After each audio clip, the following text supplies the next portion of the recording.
O sol não perdoa em João Pessoa. Ele desce como um cutelo refinado sobre os telhados de zinco das casas de Mangabeira, derrete o asfalto das vielas de Roger, faz o ar tremer sobre os muros do presídio que carrega o mesmo nome do bairro, Presídio Desembargador José Américo de Almeida Filho, mais conhecido como Presídio do Roger. Um lugar onde o calor não é apenas físico, é psicológico, é espiritual. É a fornalha onde o inferno decidiu botar raiz.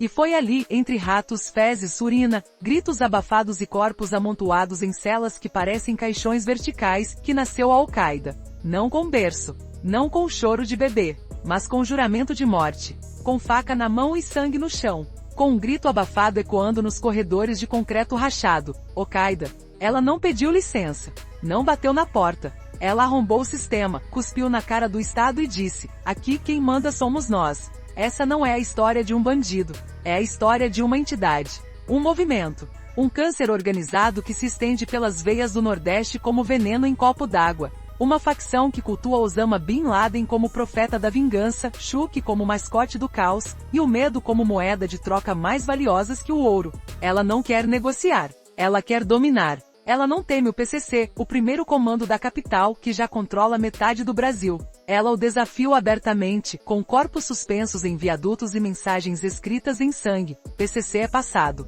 Al-Qaeda é agora. Ela não respeita o Comando Vermelho, o gigante do Rio que tentou se expandir para o Nordeste. Ela o enfrenta em guerras campais que bloqueiam estradas trancadas por dias, corpos carbonizados em carros incendiados, e delegacias fechadas por motivos de segurança. Ela não obedece ao Estado. Ela o substitui. Em bairros como Mandacaru, Valentina, Cruz das Armas, a polícia só entra com helicóptero, blindados e tropa de elite. E mesmo assim, sai correndo. Porque lá, as ruas têm dono. As esquinas têm rei. As crianças sabem, se você gritar Al-Qaeda, na hora errada pode ser sua última palavra. Essa é uma facção que transformou a Paraíba num campo de guerra urbano, onde escolas fecham por tiroteio programado, onde mães rezam o terço com o filho dormindo no chão, longe da janela, onde adolescentes de 14 anos carregam fuzis mais caros que o salário do pai, onde a justiça é feita com facão, não com lei. Ela foi recrutada com promessas de poder, tênis importado, mulheres e respeito.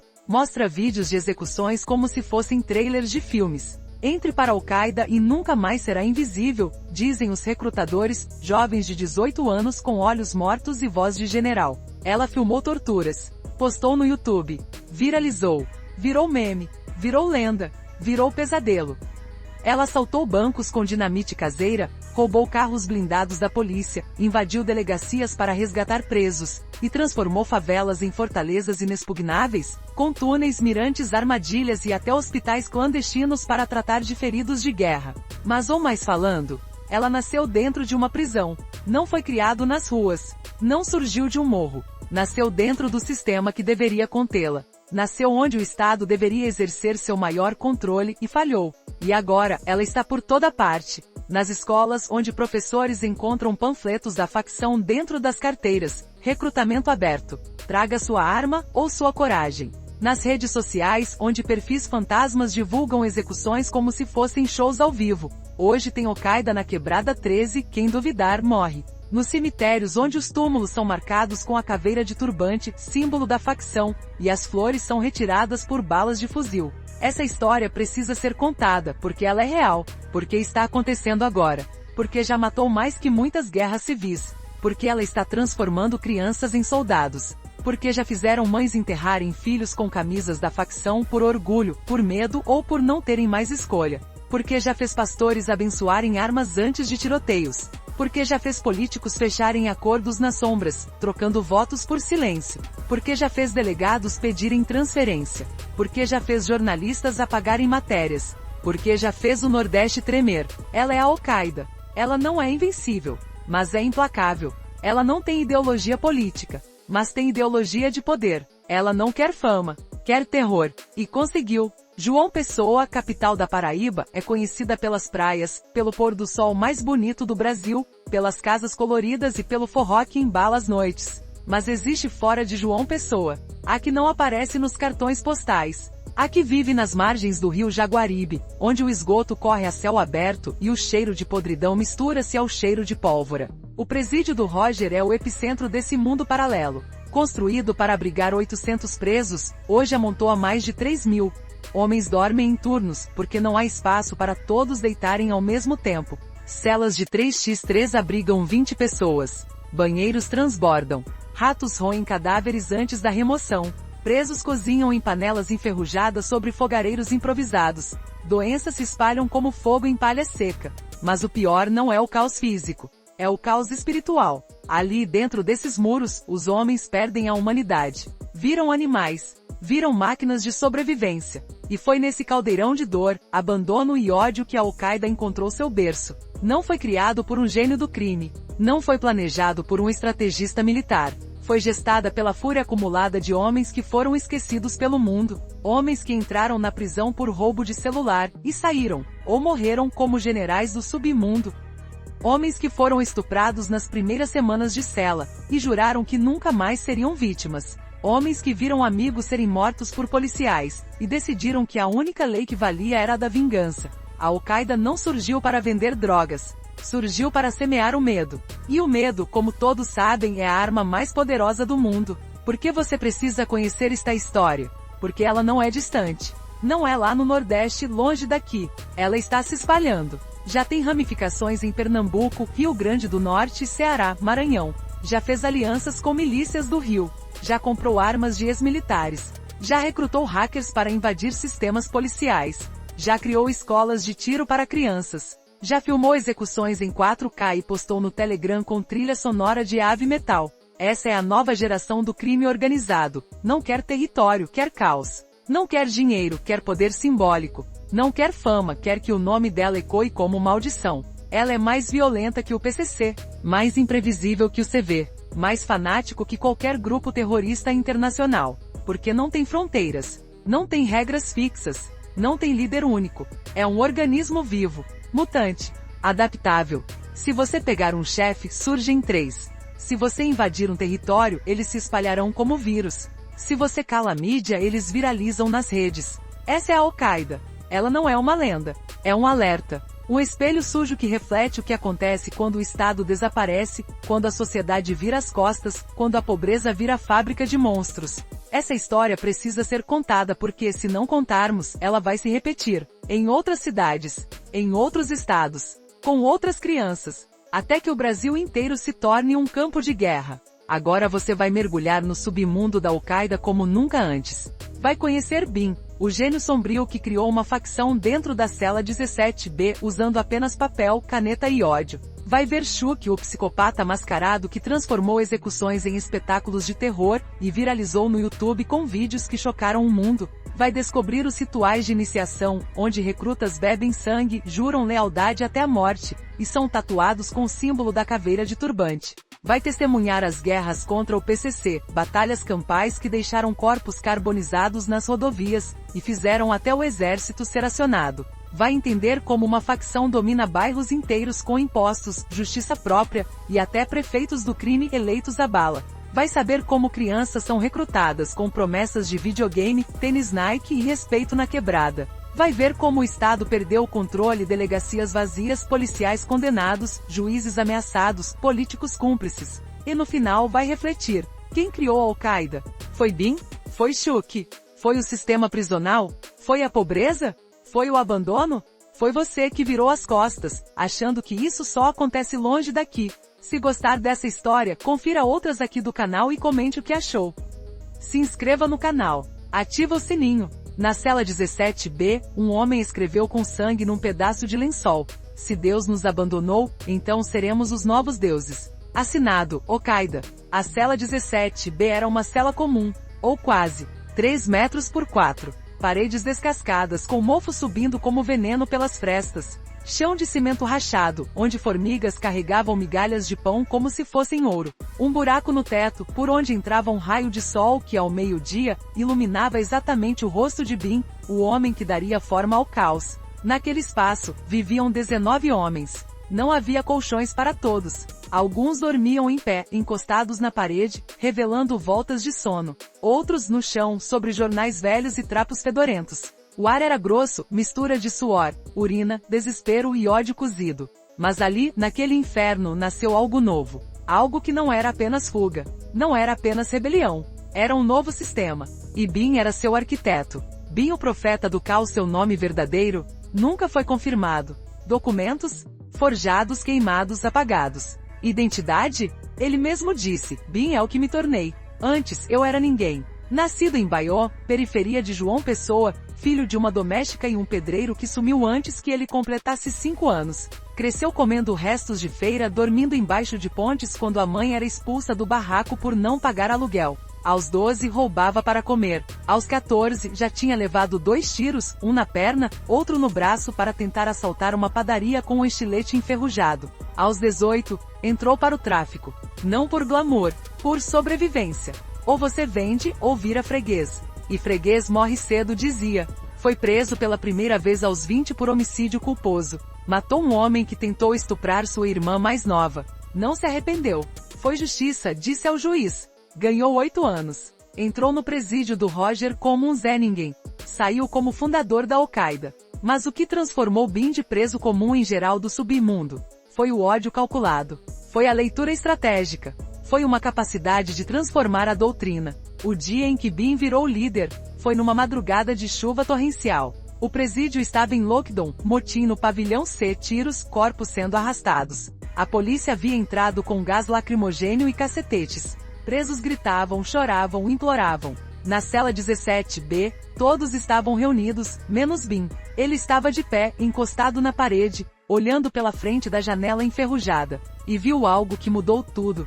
Um preso, conhecido como Gato do Comando Vermelho, foi arrastado por 2 agentes até o pátio. Estava desacordado. Sangrava pela boca. Os policiais o jogaram no chão lamacento. Um deles tirou o cinto e começou a bater. Depois riram. Fotos foram tiradas. Um deles disse, mais um lixo que a sociedade não vai sentir falta. Bin não aceitou aquilo. Não chorou. Não se moveu. Mas naquela noite, ele reuniu os 18 homens da cela. E disse, vocês viram o que fizeram com o gato? Ele era do CV, tinha proteção. Tinha família. E mesmo assim, virou lixo na mão deles. Agora imaginem nós, os esquecidos, os sem facção, os sem nome. Quando chegar a nossa vez, vão nos matar como cachorro e jogar no lixo. A não ser que a gente vire algo que eles temam. Silêncio. Alguém perguntou, e o que a gente pode fazer? Bin feliz, deu um sorriso frio, sem calor, sem alma, algo que eles nunca viram, algo que não tem regra, algo que não pede licença, algo que nasce do nada e devora tudo, algo como a Al-Qaeda.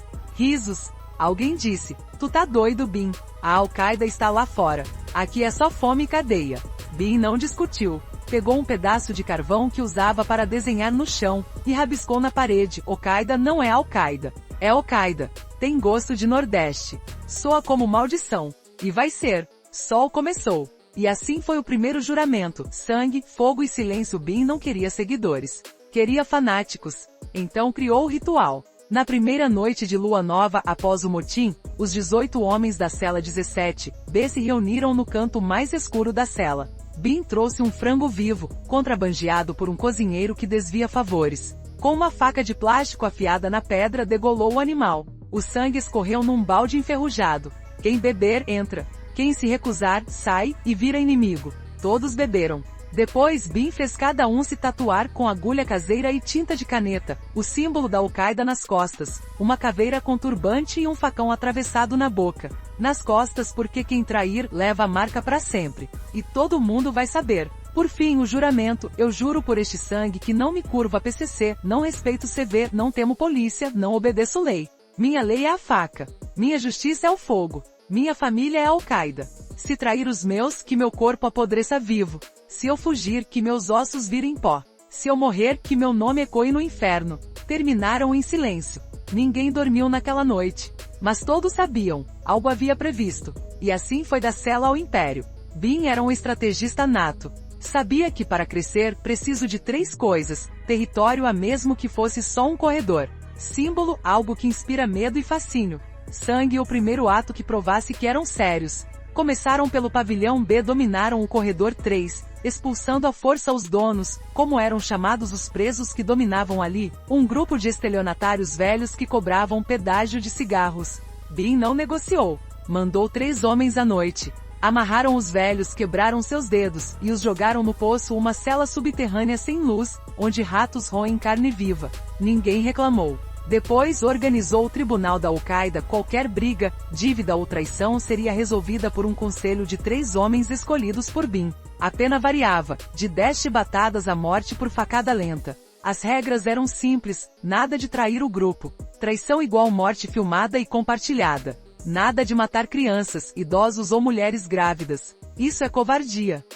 Nós somos monstros, mas temos código. Todo recruta novo deveria trazer um presente de sangue, um inimigo morto, uma arma roubada, ou uma informação que valha vidas. A cada execução grite Al-Qaeda, antes do tiro, para que o nome ecoe. Em 3 meses controlavam metade do presídio. Em 6 meses tinham aliados em 4 outros presídios da Paraíba. Mas Bin queria mais. Queria o mundo lá fora. Foi nessa hora que Chuck entrou em cena. Jovem de 22 anos, psicopata reforçado, com histórico de zoofilia, incêndio criminoso e tortura de animais. Entrou no presídio por estuprar e matar uma menina de 10 anos. Não demonstrou remorso algum, simplesmente disse ao juiz: ela era bonita. Bin o viu e soube: esse é o nosso rosto para o mundo. Chuck tinha uma obsessão: o boneco assassino dos filmes de terror. Dormia com uma máscara de Chuck. Dizia que o boneco conhecia ele. É ele que me ensina como fazer mais estragos. Quando houve uma brecha na segurança durante uma transferência médica, Bin deu a ordem: Chuck, é sua hora. Leva o nome. Leva o medo. Mostra ao mundo que somos. Chuck fugiu. Com R$500 escondidos na sola do tênis, assim que saiu roubou 2 pistolas 380 numa feira ilegal em Cruz das Armas. Recrutou 3 adolescentes, 14, 15 e 16 anos, com promessa de poder e tênis Nike. Fez o primeiro assalto ao banco da Al-Qaeda. Não foi nenhum assalto. Foi um espetáculo de terror. Entraram no Banco do Brasil pela Avenida Epitácio Pessoa às 10h27 da manhã. Chuck usava uma máscara do boneco Chuck. Os meninos, capuzes pretos com o símbolo da caveira bordado. Filmaram tudo com um celular. Câmera tremendo. Gritos dos clientes.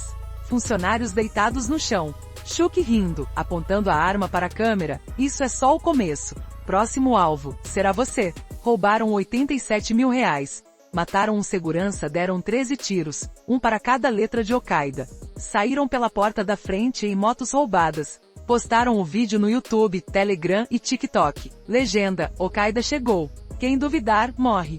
O vídeo viralizou. Não por ser bem feito, mas por ser real. Brutal. Assustador. Hipnótico. Em 48 horas, teve 2 milhões de visualizações. Em 72 horas, mais de 300 jovens das periferias de João Pessoa, Campina Grande e Patos queriam entrar para a Al-Qaeda. Quero ser como Chuck. Quero ter poder. Quero que tenha medo de mim. A facção explodiu. Bin, o cérebro que nunca saiu da cela, orientava Chuck, que espalhava o terror nas ruas. Bin organizava tudo da cela 17B. Mas agora com celular contrabandeado, carregado em baterias de lanternas solares. Mandava ordens por áudio criptografado. Escrevia cartas em código, usando letras do Alcorão como cifra. Recebia visitas de advogados que eram na verdade generais da facção. Criou o Conselho das Sombras, 7 líderes regionais que se comunicavam por mensagens queimadas após a leitura. Desenhando o mapa de expansão. Primeiro João Pessoa. Depois interior. Depois Nordeste. Depois Brasil. Inventou o imposto do sangue. Todo traficante, assaltante ou sequestrador que operasse em território Al-Qaeda devia pagar 30% do lucro, ou morrer. Fundou as escolas de guerra, galpões abandonados onde adolescentes aprenderam a atirar, a torturar, a filmar execuções. Criou o Tribunal da Morte, onde traidores foram julgados por outros presos, e a sentença era sempre a mesma. E tudo isso, de dentro da prisão. Dizem que Bin nunca saiu da cela 17B desde 2017. Dizem que ele dorme 3 horas por noite. Dizem que ele escreve cartas de sangue para os inimigos. Dizem que ele tem um mapa do Brasil na parede, com alfinetes vermelhos marcando as cidades dominadas. Dizem que ele já escolheu seu sucessor, um menino de 16 anos, o Nu, que só obedece a ele. Dizem que ele é o diabo. Mas a verdade é pior, porque Bin não é o diabo. Ele é o espelho. O reflexo do que acontece quando o menino é abandonado, humilhado, esquecido, e decide que se o mundo não vai dar valor à sua vida, ele vai dar valor ao seu ódio. Ele não nasceu monstro. Foi fabricado. Pelo sistema. Pela fome. Pela indiferença. E agora ele evoluiu na mesma moeda. Com juros, com sangue, com fogo. Era uma quinta-feira de chuva fina quando o PCC aprendeu. Na Paraíba, quem manda agora tem cara de boneco e cheiro de pólvora queimada. O primeiro sangue da Al-Qaeda não foi derramado. Foi exibido. O alvo, o nome que ninguém ousava tocar antes da Al-Qaeda, o Nordeste era domínio quase todo pelo PCC. O primeiro comando da capital, nascido nas massas de São Paulo, crescido nas guerras do Sul, havia se expandido como um câncer silencioso. Em João Pessoa controlavam os pontos de droga, os assaltos a banco, o jogo do bicho, até o transporte clandestino. Tinham políticos na mão, policiais comprados e uma regra de ferro: quem desafia morre. E então veio a Al-Qaeda. Pequena, nova, louca, e desafiou. Não com palavras, não com ameaças, com ritual de sangue. O alvo escolhido por Bin foi Rafael Tubarão Mendes, chefe regional do PCC na Paraíba. Homem de 42 anos, ficha suja desde os 16, com 7 homicídios comprovados e 3 desaparecimentos nunca resolvidos. Tinha carro blindado, segurança 24 horas, e morava numa propriedade em Intermares, bairro de elite, cercado de muros, câmeras e cães treinados para matar. Tubarão era intocável. Até aquele dia. Bin não era impulsivo. Planejava tudo com calma. Cada movimento era calculado como uma partida de xadrez no escuro. Do presídio do Roger, ele comandou Chuck e mais 5 homens, todos adolescentes entre 15 e 18 anos, vigiando a rotina de Tubarão. Descobriram. Ele saía da mansão toda quinta-feira às 20h30 para encontrar amantes, sempre no mesmo motel, Paraíso das Estrelas na BR-230. Levava 2 seguranças, ex-militares, armados com Glock 19 e colete balístico. Nunca variava o trajeto. A arrogância de quem achava que era dono da cidade. Bin deu a ordem: matem ele no caminho de volta. Filmem tudo. Deixem a máscara de Chuck no peito dele.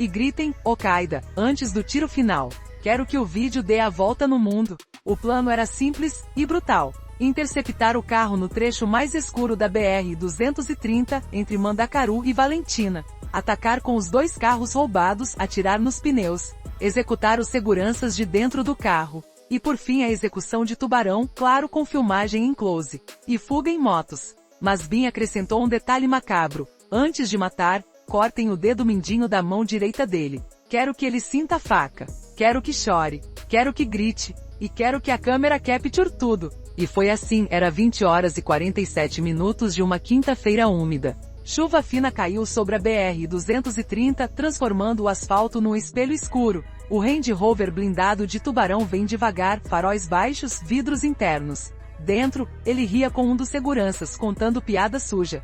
O outro dirigia, olhando pelo retrovisor, mas não viu os 2 Uno roubados estacionados na curva fechada. Quando viu, já era tarde. Os carros se moveram como cobras. Um de frente, outro de lado. COLID e RAM. O impacto foi brutal. O Range Rover capotou 2 vezes parando de lado, buzina apitando sem parar. Silêncio por 3 segundos. Depois porta se abrindo. Chuck saltou do primeiro Uno, máscara de Chuck no rosto, AK-47 na mão. Os outros 5 adolescentes, todos de capuz preto, caveira bordada no peito, cercaram o carro. Os seguranças devem reagir. Um conseguiu sacar uma Glock, levou 7 tiros no peito antes de cair. O outro abriu a porta, teve a perna esquerda explodida por uma rajada. Gritou. Rolou no chão lamacento. Tubarão ficou preso dentro do carro virado. Tentou se soltar do cinto. Não consegui. Chuck abriu a porta com um pé de cabra. Apontou a câmera. Oi, Tubarão. A Al-Qaeda mandou um beijo. O vídeo, que depois viralizou, mostra tudo. O rosto de Tubarão se contorce de medo. Chuck cortando o dedo mindinho com uma faca de cozinha, lentamente, como quem descascou uma fruta. Os gritos. Os urros. O choro. A voz de um dos adolescentes, fora do quadro. Fala o nome, véi. Fala o nome da facção. Tubarão aos prantos, sangrando, sussurra. Al-Qaeda, por favor. Não. Chuck encosta o cano da AK na testa dele. Grita, Al-Qaeda. Bang. Um tiro só. Limpou. Câmera desligada. Esse vídeo abalou o Brasil. Foi postado no Telegram, YouTube e TikTok às 22h13 da mesma noite. Com o título: Assim morre quem desafia a Al-Qaeda PCC, seu tempo acabou. Descrição: isso é só o começo. Próximo, Comando Vermelho. Depois, será você. Em 2 horas 500 mil visualizações. Em 6 horas 3 milhões. Em 24 horas, o vídeo foi visto em 17 países. A polícia estava comprometida. Não conseguiu nada, foi replicado mais rápido que desligado. Jornais nacionais noticiaram. TVs internacionais citaram. Virou meme. Virou lenda. Virou pesadelo. Mas ou mais falando, ninguém foi preso. Nem Chuck. Nem os adolescentes. Nem os motoristas dos carros usados no ataque.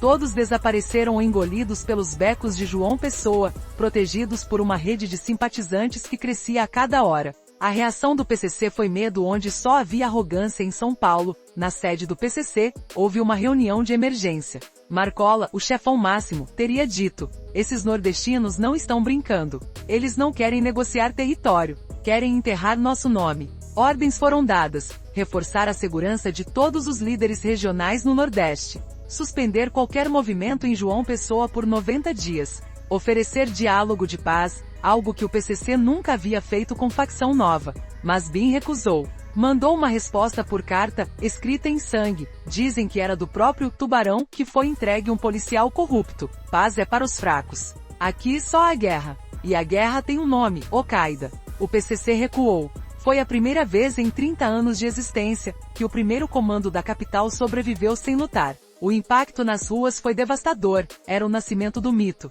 Nas periferias de João Pessoa, o vídeo virou culto. Adolescentes repetiam a frase Al-Qaeda antes de lançar pedras, antes de fumar maconha, antes de dormir. Meninos de 12 anos desenhavam a caveira com turbante nos cadernos da escola. Vendedores ambulantes vendiam camisetas piratas com o símbolo R$20 com desconto para afiliado. Grafiteiros pintaram o rosto de Chuck em paredes de delegacias com a legenda: aqui manda Al-Qaeda. Pastores evangélicos começaram a pregar contra a facção, e foram ameaçados de morte. Recrutamento aberto. Traga sua faca ou sua coragem. A polícia militar declarou estado de alerta máximo, mas não adiantou, porque o medo já havia sido instalado. E o medo, como BIM sabia, era a melhor propaganda do mundo. BIM era o gênio que transformou sangue em poder. Do presídio do Roger, BIM assistiu ao vídeo 3 vezes. Ele sabia que aquele assassinato não era apenas vingança. Era marketing de terror. Em 72 horas após o vídeo, 47 novos recrutas foram selecionados nas bases da Al-Qaeda, galpões abandonados em Mangabeira e Roger. 12 pontos de droga do PCC foram tomados sem tiros, só com ameaça de vídeo igual. 3 policiais foram executados por terem participado de operações contra a facção. 2 delegacias tiveram carros incendiados na porta das delegacias com cartazes: Al-Qaeda não esquece. BIM criou um novo ritual. Toda quinta-feira, era o dia do assassinato de Tubarão, um inimigo tinha que ser executado e filmado. Virou Noite do Sangue. Os vídeos eram cada vez mais editados. Um mostrou um traidor sendo esfolado ao vivo, com narração de Chuck cantando "Parabéns a você". Outro, um policial sendo solicitado a comer suas próprias medalhas antes de levar 5 tiros na boca. A Al-Qaeda não estava só matando, estava criando um espetáculo. E o povo horrorizado, fascinado, viciado assistia a tudo. Mas por trás da lenda, havia dor. Os adolescentes que participaram da execução de Tubarão, todos tinham histórias.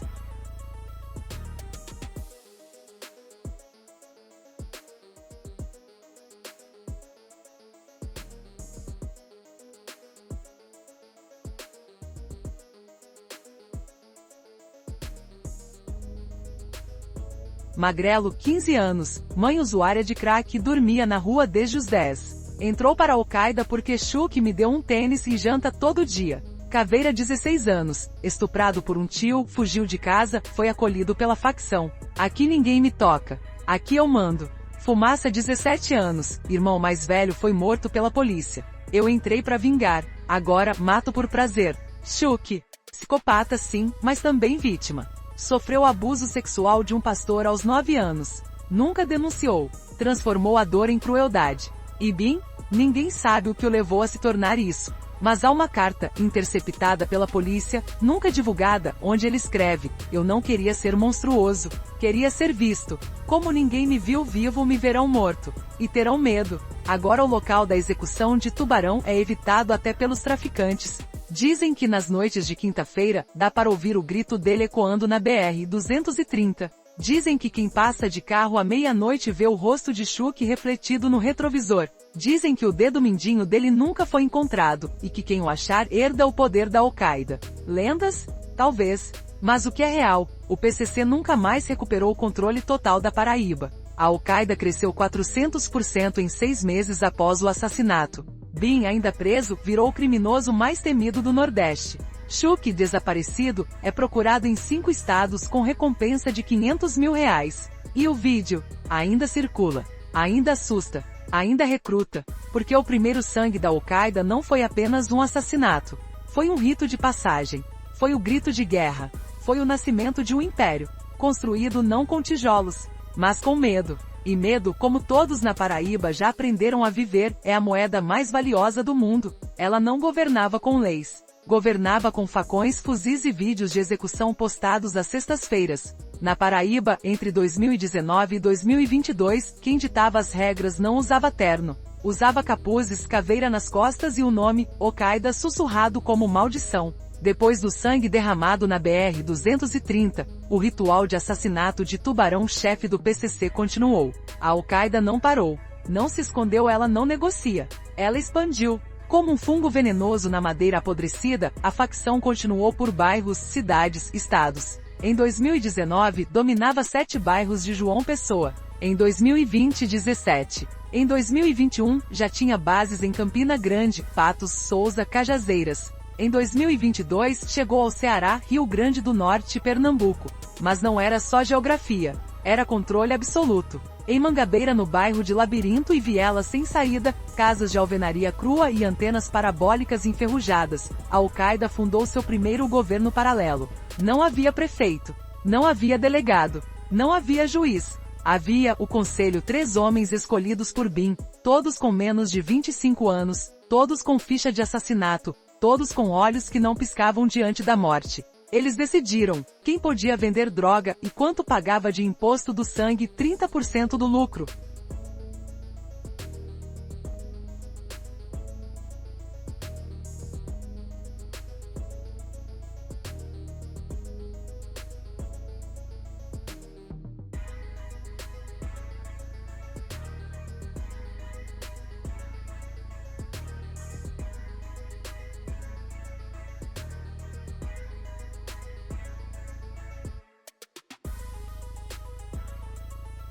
Quem podia abrir bar, mercearia, escritório, e quanto pagava de proteção, R$500 por mês, ou o estabelecimento virava cinzas. Quem pôde circular à noite, e quem sumia se desobedecesse o toque de recolher das 22 horas. Quem merece paciência e qual merece as chibatadas, dedo cortado ou morte lenta filmada. As regras eram simples e brutais. Respeite a Al-Qaeda e viva. Desafie e morra. Traia, e vire lenda de terror no YouTube. E funcionava. Porque a Al-Qaeda não só ameaçava, cumpria. Bin sabia que para manter o império, deveria criar os encarregados da criação dos soldados. Muitos. Jovens. Sem medo. Sem consciência. Então criou as escolas de guerra. Não eram colégios. Eram galpões abandonados, antigos depósitos de lixo, oficinas mecânicas falidas, até lojas de roupas evangélicas fechadas, transformados em campos de treinamento. Lá, adolescentes entre 12 e 17 anos aprenderam a desmontar e montar fuzis, AK-47, AR-15, até captações leves roubadas do exército, a atirar em alvos móveis, bonecos de pano com rostos de policiais estampados, a torturar, usando ratos, fogo, água e facas, em porcos vivos antes de passar para humanos, a filmar execuções, ângulos, iluminação, edição básica no celular, a fuga de blitz, táticas de motocicleta, túneis, disfarces. Criaram um currículo dividido em fases. Fase sangue, primeiro assassinato real, sempre filmado, sempre com grito de Al-Qaeda.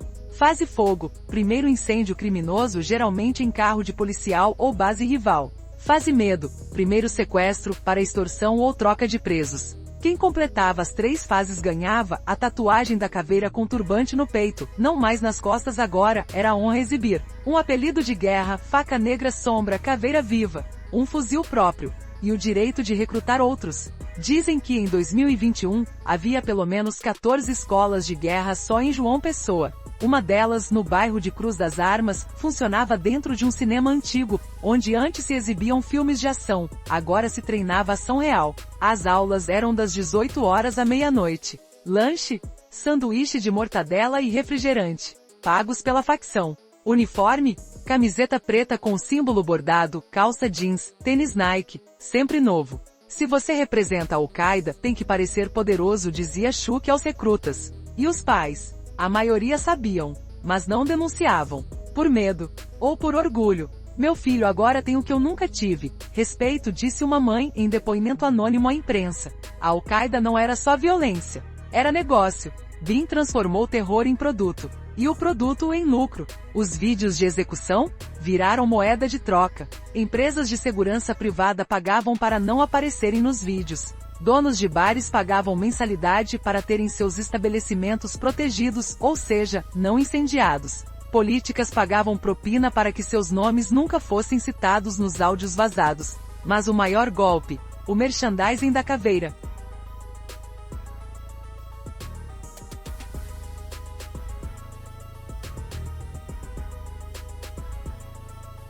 Camisetas, bonés, adesivos, pulseiras, até tatuagens feitas por artistas clandestinos, tudo com o símbolo da Al-Qaeda.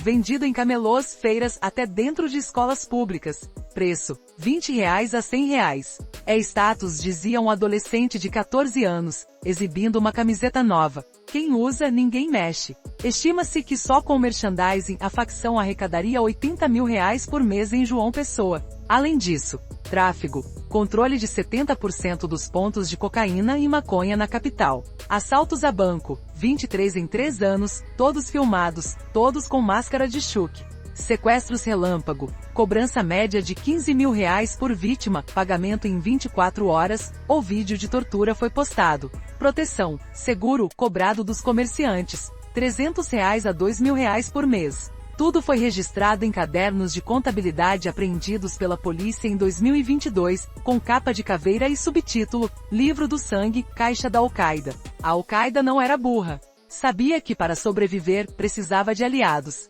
Fez acordos com milícias do Rio de Janeiro, troca de armas por drogas.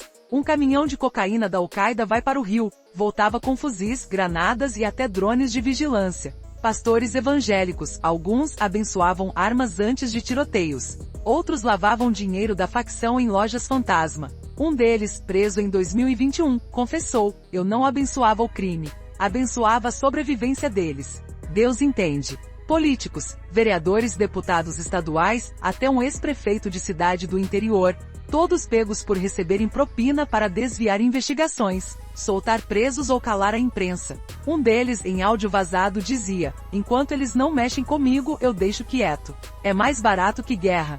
Hackers, grupo de jovens da periferia de Recife que invadiram sistemas da polícia, roubaram dados de operações e venderam para a Al-Qaeda por R$5 mil por mês. Um deles, de 19 anos, dizia: eu não mato ninguém. Só mostro onde a polícia vai estar. O resto é problema deles. A facção virou uma multinacional do crime. Com CEO preso Bin, diretor de marketing psicopata Chuck, e filiais em 4 estados. O ápice da fama e do medo veio em 17 de junho de 2021, dia em que a Polícia Militar da Paraíba decidiu entrar no bairro de Mangabeira. Motivo? Uma emboscada preparada pela Al-Qaeda.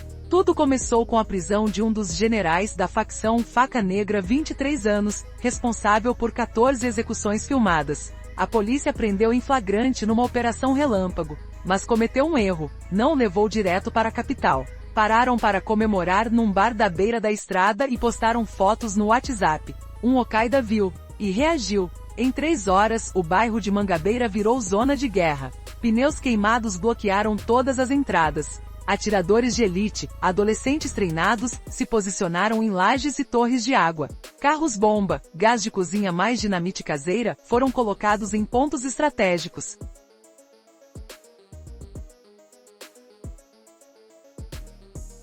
Um drone, comprado de milicianos cariocas, sobrevoava a área, transmitindo imagens em tempo real para os líderes. Quando uma tropa de elite chegou para resgatar o delegado que coordenava a operação, cercado dentro de uma escola abandonada, o comandante da PM olhou pelo binóculo e viu algo que o fez tremer. 100 adolescentes, todos de capuz preto, todos armados, todos gritando Al-Qaeda, em uníssono. Ele deu a ordem: recuamos. Não entramos hoje, nem amanhã, só com o exército. Foi a primeira vez na história da Paraíba que uma polícia decidiu cumprir a ordem judicial por medo de ser massacrada. O governador declarou estado de emergência. O exército foi acionado, mas quando chegou 48 horas depois, os adolescentes tinham sumido. Deixaram só um cartaz na porta da escola: vocês fugiram. Nós voltamos. Al-Qaeda não morre. Nas quebradas, a Al-Qaeda virou mais que facção. Virou fé. Adolescentes acenderam velas para Chuck antes dos tiroteios. As mães penduravam o símbolo da caveira com turbante na porta de casa, para guardar inveja da polícia. Rapazes fizeram o juramento de sangue em rituais noturnos bebendo vinho misturado com pólvora, jurando lealdade até a morte. Um grafiteiro preso em 2022 confessou: eu não pinto por dinheiro, pinto porque acredito. A Al-Qaeda é a única coisa que dá orgulho pra gente da quebrada. O resto é só humilhação. Até músicas surgirem. O funk Al-Qaeda no beat com os versos se tu duvidar, tu morre, caveira no peito, Chuck na frente viralizou no TikTok, com mais de 50 milhões de reproduções. Crianças de 8 anos dançavam o passinho da caveira nas escolas. Professores denunciaram e foram transferidos. Diretores calavam a boca, porque sabiam, naquele mundo a Al-Qaeda era lei. Enquanto isso, Bin continua na cela 17B, mas agora com privilégios. Celular de última geração, carregado em painel solar escondido no colchão. Comida especial trazida por advogados na verdade generais da facção. Até um aparelho de TV, sintonizado em canais de guerra, para estudar táticas. Ele não saía da cela, mas comandava tudo. Por áudio criptografado. Por carta escrita em código. Por recado passado em visita íntima. Dizem que ele tinha um mapa do Nordeste na parede, com alfinetes vermelhos marcando cidades dominadas. Dizem que ele escreveu cartas de sangue para inimigos usando sangue de ratos sacrificados na cela. Dizem que ele nunca dormia, que só cochilava 3 horas por noite, sempre com uma faca sob o travesseiro. Ele previa tudo. Antes da emboscada em Mangabeira, enviou um áudio para os líderes: se prenderem faca negra, esperem 3 horas. Aí, ataquem. A polícia vai comemorar. E comemoração é derrota. Certo. Antes do primeiro ataque ao Comando Vermelho no Ceará, escreveu: entrem pela madrugada. Usem motos. Deixem um boneco de Chuck no corpo. O medo viaja mais rápido que bala. Certo. Bin não era humano. Era estratégia viva. E preso ou não, era o homem mais poderoso da Paraíba. Eles matavam sem dó. Torturavam por prazer. Filmavam execuções como se fossem shows. Mas havia uma regra que ninguém ousava quebrar: não toque em criança, idoso ou mulher grávida. Quem desobedecia, virava o próximo vídeo. No mundo do crime, onde a lei é a bala e a justiça, o silêncio, a Al-Qaeda focada. Ela era brutal, sádica, implacável. Mas tinha um código, não escrito em papel, não discutido em assembleias, não negociado. Era sagrada. E quem o quebrava pagava com a carne e com a alma. Bin, o cérebro preso da facção, deixou claro desde o início: nós não somos bandidos comuns. Somos exército. E exército tem disciplina. Aqui você pode matar por dinheiro, por vingança, por ordem, mas nunca por covardia. E covardia para Al-Qaeda tinha nome: atacar os indefesos. Crianças, idosos, mulheres grávidas. Esses eram intocáveis. Não por piedade, mas por estratégia e por um resquício de humanidade que nem Bin conseguiu apagar. Tudo começou com um erro. Em março de 2020, um recruta da Al-Qaeda, Rato, 19 anos, ansioso para subir na posição, decidiu fazer nome. Invadiu uma casa no bairro de Valentina, onde vivia uma família de aposentados. Roubou R$ 80, um celular velho e uma TV de tubo. Mas o pior, empurrou a dona da casa, Dona Lúcia, 78 anos, contra a parede, quebrando seu braço. Filmou tudo. Postou no grupo da facção com a legenda: primeiro assalto solo, velha insignificante. A reação foi imediata. Em 4 horas, Rato foi capturado por 2 executores da honra, adolescentes de 16 anos treinados para caçar traidores. levado para um galpão abandonado em Cruz das Armas. Lá, esperavam Bin por videochamada do presídio Chuck, de máscara, sentado numa cadeira de madeira, e 30 recrutas, todos em silêncio. Rato foi amarrado numa cadeira. Chuck se declarou, tirou a máscara, algo raríssimo, e disse com voz fria: "Você roubou a velha." Quebrou o braço dela. Achou engraçado. Achou que era forte. Aqui forte é quem respeita o código. E você não é forte. É lixo. Começou a punição. Cortaram os dedos das mãos, um por um, com alicate de unha. Queimaram os pés com isqueiro. Enfiaram sal nas feridas. Forçaram-no a assistir vídeos de crianças brincando, enquanto gritava de dor. Tudo filmado. No final, Chuck encostou o cano de uma .38 na testa dele e perguntou: "Qual a regra que você cortejou?" Rato, chorando sangue, sussurrava: "Não, tocar." Em idoso, Chuck sorri: "Agora você sabe. E todo mundo vai saber." Bang! O vídeo foi postado no Telegram com o título: "Assim morre quem quebra o código, Al-Qaeda não perdoa." Teve 4 milhões de visualizações em 3 dias. Depois disso, ninguém mais ousou tocar em idoso, criança ou gestante em território Al-Qaeda. Por medo, por respeito, por sobrevivência. O código da Al-Qaeda tinha 7 mandamentos, nunca oficializados, mas repetidos como mantra pelos recrutas. Não toque em criança, criança é recrutada do amanhã. Hoje ela te admira.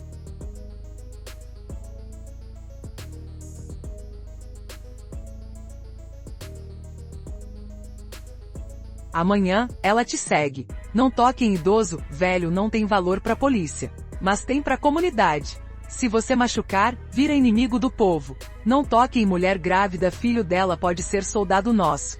Ou inimigo. Melhor deixar nascer e decidir depois. Não traia o grupo, traição é pior que morte. Traição vira vídeo. Vídeo vira lenda. Lenda vira advertência. Não fuja de guerra, medo é normal. Covardia não. Quem foge vira exemplo. Não roube de afiliado. Roubar de irmão é cuspir no juramento. E juramento se paga com sangue.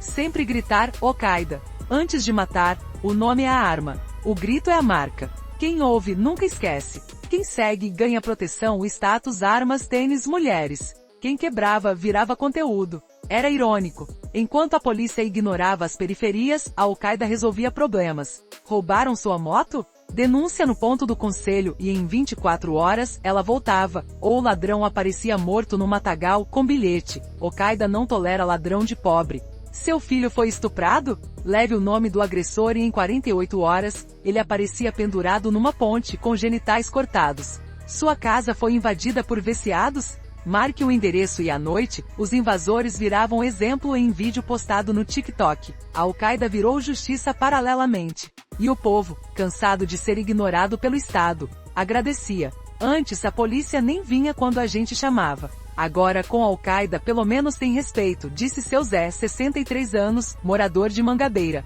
Em 2021, uma pesquisa informal feita por jornalistas locais mostrou que 68% dos moradores de bairros dominados por Al-Qaeda preferiam a justiça da facção do que a da polícia. Não por gostarem da violência, mas por funcionar. E a Al-Qaeda sabia disso. Usava a proteção aos pobres como propaganda. Distribuía cestas básicas antes do Natal, e com o símbolo da caveira estampado na sacola. Doava tênis para crianças da escola com etiqueta: presente da Al-Qaeda, respeito é o que a gente tem. Patrocinava festas juninas com som, bebida e segurança armada. Eles dão o que o prefeito promete e não cumpre, disse uma mãe, em entrevista anônima. Mas nada era de graça. Tudo tinha preço. As cestas básicas? Só para famílias com filhos recrutáveis. O tênis? Só para meninos que frequentavam as escolas de guerra. Como festas juninas. Oportunidade para recrutar e filmar execuções, ao vivo, como entretenimento. Uma justiça contra estupradores? Só se a vítima fosse de família leal em Al-Qaeda. Se fosse de inimigo, o estuprador virava soldado. A Al-Qaeda não era justiceira. Era estrategista. Sabia que para dominar, era muito importante do apoio do povo. E o apoio vinha com pão, circo e medo. Até Chuck, o rosto mais sádico da facção, obedecia ao código. Num vídeo de 2021, ele executa um traidor, mas antes, tira da sala uma menina de 6 anos que estava escondida num armário. Saia, boneca. Isso aqui não é pra criança, diz com voz surpreendentemente calma. Fechou a porta.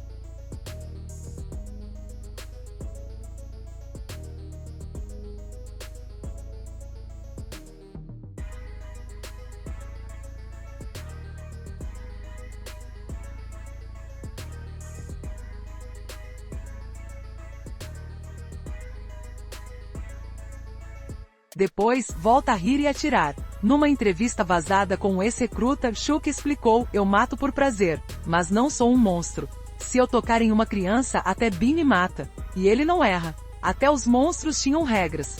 Bin entendia a psicologia melhor que qualquer policial. Sabia que sem regras a facção virava caos, e caos se autodestrói. Por isso impôs o código. Não por moral. Por sobrevivência. Se a gente vira bicho sem lei, o povo nos abandona. E sem povo, a gente é só bando de loucos com fuzil. Com povo, a gente é exército. Com exército, a gente domina. E dominou. O código deu à Al-Qaeda algo que o PCC e o CV nunca tiveram no Nordeste: aprovação popular. Não total. Não saudável. Mas real. É perigoso. Porque quando o povo aplaude o carrasco vira rei. Eles riam antes do tiro. Gritavam Al-Qaeda como se fossem hino de tempo.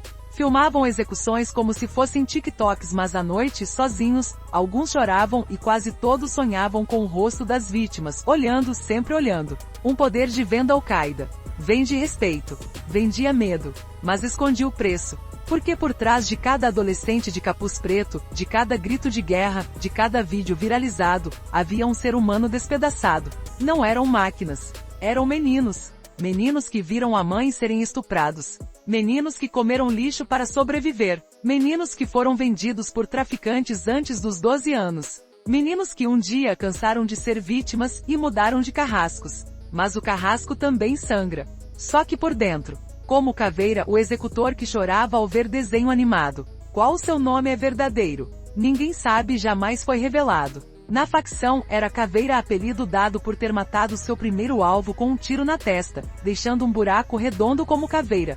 Tinha 16 anos quando entrou para a Al-Qaeda. Filho de uma catadora de lixo e um pai que sumiu antes dele nascer. Morava num barraco sem luz, em Mangabeira. Aos 13, já vendia droga. Aos 14, já tinha atirado, sem matar. Aos 15, fez seu primeiro sangue, um policial que havia matado seu irmão mais velho. Filmou. Gritou Al-Qaeda. Virou lenda. Mas à noite, trancava-se no quarto, um cubículo de madeira podre e chorava. Não por remorso. Por medo. Medo do que havia se tornado. Num depoimento anônimo dado a um jornalista em 2022 antes de desaparecer, ele contou: eu via o cara caindo, e vi meu irmão. Eu gritei, Al-Qaeda, e ouvi a voz da minha mãe me chamando para jantar. Eu filmava, e via minha cara no reflexo da câmera. E não era mais eu. Era um monstro com minha pele. Dizia que às vezes acordava aos gritos, sonhando que estava sendo torturado com os próprios métodos que usava. Já acordei achando que tinham me amarrado na cadeira, que estava cortando meus dedos, que Chuck estava rindo na minha cara. Já tentou sair da facção. Foi pego. Levou 20 chibatadas filmadas como punição exemplar. Depois voltou a matar.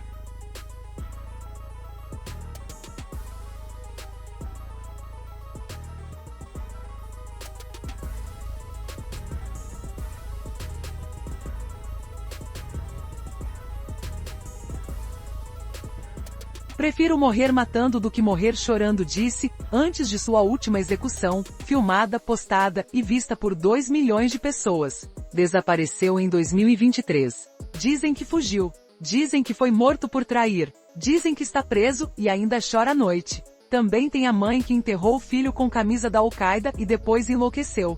Dona Marta tinha 43 anos quando enterrou o filho. Carlos, o magrelo na facção, tinha 17. Morreu numa emboscada contra o PCC, em Campina Grande. Levou 17 tiros. Um para cada letra de Al-Qaeda. O corpo foi devolvido à família com a camisa da facção intacta, e um bilhete no bolso, herói da Al-Qaeda. Morreu como homem. Vingaremos. Dona Marta, em vez de rasgar a camisa, enterrou o filho vestido com ela. Ele era meu menino. Se essa camisa era o que dava orgulho para ele, então ele vai com ela pro céu. O velório virou político. Centenas de adolescentes foram, todos de camisa preta, caveira nas costas, silenciosos. Chuck apareceu sem máscara, pela primeira vez em público e colocou um fuzil de brinquedo no caixão. Teu filho foi leal. A Al-Qaeda não esqueceu. Dona Marta sorri, agradeceu, beijou a testa do filho morto. E nunca mais foi a mesma. 3 semanas depois foi vista andando pelas ruas de Mangabeira, vestida com a mesma camisa do filho, gritando: cadê meu menino? Cadê guerreiro meu? Al-Qaeda, Al-Qaeda, internada no hospital psiquiátrico, ainda hoje repete o nome da facção como oração. Os médicos dizem que é esquizofrenia. Os moradores que é maldição. Bin, do presídio, mandou entregar a ela, todo mês, uma cesta básica com o símbolo da caveira estampado. Ela perdeu um filho. A Al-Qaeda virou filho dela, disse, num áudio vazado. Até o rosto mais sádico da Al-Qaeda tinha seu inferno. Chuck, o psicopata mascarado que transformou execuções em espetáculos, sofria de insônia crônica. Dormia 2 horas por noite. Tomava remédios roubados de farmácias. Às vezes injetava morfina para calar a mente. Numa conversa interceptada pela polícia, ele confessou a um recruta: "Tu acha que eu rio por prazer? Eu rio para não chorar. Cada grito que eu ouço, vira eco na minha cabeça. Às vezes eu acordo e juro que tô amarrado naquela cadeira. Que tão cortando meus dedos.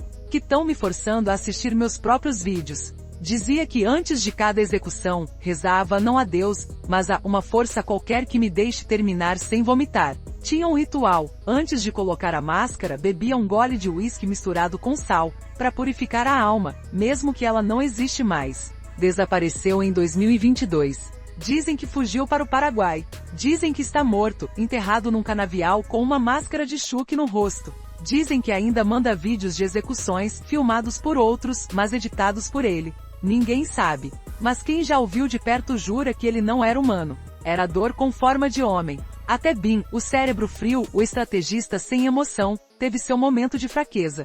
Foi em agosto de 2021. Um dos seus recrutas mais leais, o Sombra, 19 anos, responsável por 9 execuções, foi morto pela polícia numa operação em Patos. Bin pediu o corpo. Enterrou ele no pátio do presídio, com autorização de um diretor corrupto. Naquela noite, segundo relatos de presos, Bin chorou. Sozinho. Encostado na parede da cela 17B, chorou por 3 horas. Depois escreveu numa folha de caderno, que vazou depois: "Eu criei monstros porque o mundo me tratou como monstro. Mas vejo quando meus monstros morrerem, eu me questiono, vale a pena? Será que não virei o que mais odeio? O carrasco que transforma meninos em armas? Talvez. Mas já não há volta. Só a guerra. E guerra não tem perdão. Nem para mim." No dia seguinte, deu ordem para matar 3 policiais e filmar. Sombra não morreu em vão. A Al-Qaeda não chora. A Al-Qaeda vinga. E seguiu. Porque para ele, já não havia caminho de volta. Só o abismo. E ele decidiu pular, levando todos consigo. A violência da Al-Qaeda não ficou só nos vídeos. Ela entrava nas casas, nas mesas de jantar, nos berços. Pai mata filho por trair a facção. Em 2022, um homem de 45 anos executou o próprio filho de 18 anos por vazar informações para a polícia. Filmou, postou. Legenda: "Sangue de traidor não é meu sangue." Irmãos se enfrentam em guerra de facções, um no PCC, outro na Al-Qaeda. Morreram no mesmo tiroteio, abraçados no chão, com tiros de ambos os lados. Noivas viúvas antes do casamento. Em 2021, um noivo da Al-Qaeda foi morto horas antes da cerimônia. A noiva de vestido branco foi ao enterro e jogou o buquê no caixão. Depois, sumiu. Dizem que entrou para a facção. Professores viram delatores e depois, cadáveres. Uma professora de Mangabeira denunciou recrutamento na escola. Foi encontrado morto numa vala, com a língua cortada e um caderno da Al-Qaeda na mão. A violência não era só física. Era espiritual. Esvaziava almas. Transformava amor em ódio. Transformava casas em túmulos. Até os policiais pagaram o preço. Muitos entraram na corporação para proteger a comunidade. Saíam vivos, mas traumatizados, alcoólatras ou corruptos. Um sargento em depoimento anônimo: "Eu matei 12 caras da Al-Qaeda. 12, e nenhum deles tinha mais de 20 anos. Às vezes, eu acordo e vejo o rosto deles. Não como inimigos. Como meninos. Meninos que eu poderia ter salvo, se o sistema não tivesse falhado antes de eu chegar." Outro, ex-comandante de elite: "A gente virou alvo. Não de bandido. De lenda. As crianças apontam pra gente na rua e dizem: olha, o cara que a Al-Qaeda vai matar semana que vem. E adivinha? Elas torcem pra facção. Pediram muitas transferências. Outros suicidaram-se. Em 2022, 7 policiais da Paraíba se mataram, todos com bilhetes curtos: "Cansei de ser o vilão." O pior preço? E a perda da humanidade coletiva. Nas quebradas, crianças brincam de Al-Qaeda vs polícia com armas de brinquedo e gritos de "morre", como se fosse jogo. Nas escolas, os professores evitam falar de cidadania, para não provocar. Nas igrejas, pastores abençoam fuzis para proteção. Nas famílias, os pais se orgulham quando o filho sobe na facção, agora ele tem respeito. O crime voltou ao normal. A morte, rotina. O medo, moeda. E ninguém sabe mais onde termina o bandido e começa a vítima. Porque todos, de alguma forma, são ambos. Era 5h27 da manhã quando os helicópteros rasgaram o céu de Mangabeira. O exército cercou o bairro como se fosse zona de guerra no Iraque. Mas dentro das vielas, 187 adolescentes, todos de capuz preto, todos armados, todos sussurrando Al-Qaeda, esperavam. Não para fugir, para morrer, ou para virar lenda. Tudo começou com o nome, Coronel Eduardo Vasconcelos, comandante da PM da Paraíba. Homem de 52 anos, ficha impecável, 28 anos de serviço. Conhecido por dizer, bandido bom é bandido preso. E se resistir, bandido morto. Em 3 de março de 2023, ele liderou uma operação relâmpago no bairro de Valentina. Prendeu 14 membros da Al-Qaeda, incluindo Faca Negra, um dos generais da facção. Mas comete um erro. Mostrou o rosto sorrindo na TV. E disse, a Al-Qaeda acabou. Esses meninos são lixo. Vão apodrecer na cadeia. Bin, do presídio do Roger, viu a reportagem. Não falou nada. Não reclamou. Não chuou. Só escreveu num pedaço de papel, que vazou depois. Hoje, ele ri. Amanhã, ele chora sangue. Al-Qaeda não esquece. 3 dias depois, o coronel Vasconcelos saiu de uma reunião no quartel-geral, em João Pessoa. Era 21h43. Chuva fina. 2 carros, um Fiat Uno e um Gol bloquearam sua viatura blindada. Tiros. Muitos tiros. 72 balas atingiram o carro. Mas não foi o bastante. Os atiradores, 3 adolescentes, todos de 16 anos, saíram dos carros. Arrombaram a porta com pé de cabra. Arrastaram o coronel ainda vivo para o asfalto. Chuck apareceu, sem máscara, com uma faca de cozinha na mão, e filmou. Olha pra câmera, coronel. Diz teu nome. Diz quem está aqui da Al-Qaeda. Diz que se arrependeu. O coronel, sangrando pela boca, cuspiu. Vão, todos, pro inferno. Chuck sorri, cortou a garganta dele lentamente. Depois apresentou a cabeça ensanguentada para a câmera. Al-Qaeda. O vídeo foi postado no Telegram, YouTube e TikTok, com o título, Assim morre quem desafia. Coronel aprendeu tarde demais. Em 1 hora, 1 milhão de visualizações. Em 3 horas, o governador da Paraíba declarou estado de sítio.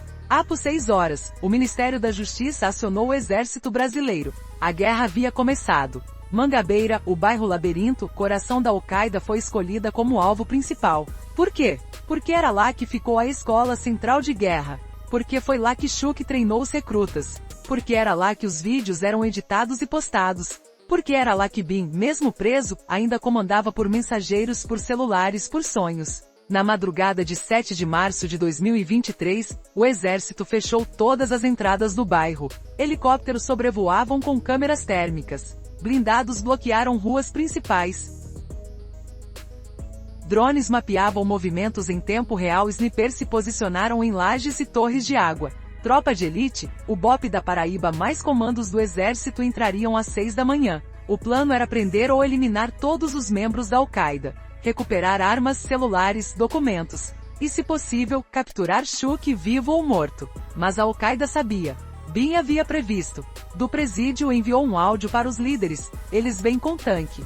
Nós com fúria. Eles vêm com lei. Nós com sangue. Eles vêm para prender. Nós, para morrer como heróis. Preparem os meninos. Hoje a Al-Qaeda vira lenda. Na noite anterior ao cerco, os 187 adolescentes da Al-Qaeda, todos entre 14 e 19 anos, se reuniram na escola central. Não havia medo. Havia fúria sagrada. Chuck, agora sem máscara, com cicatrizes no rosto e olhos fundos, liderou o ritual final.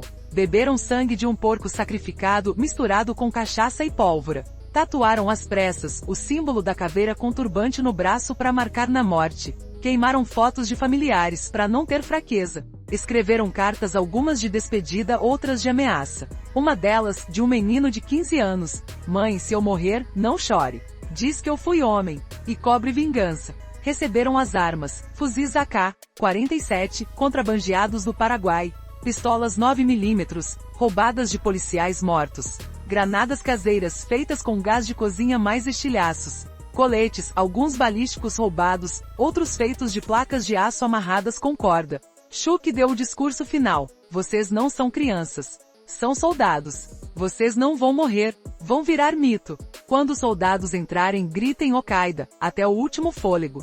Filmem tudo, mesmo ferido. O mundo tem que ver. Às 5 horas da manhã, todos se posicionaram. Uns em telhados com rifles de precisão, outros em becos com granadas, outros em carros-bomba prontos para acelerar contra os blindados, e outros escondidos em esgotos com ordem de atacar pelas costas. Estavam prontos, não para vencer, mas para assombrar. 6 horas e 3 minutos da manhã. O primeiro disparo. Um atirador de elite de Al-Qaeda atingiu o pneu de um blindado. Caos.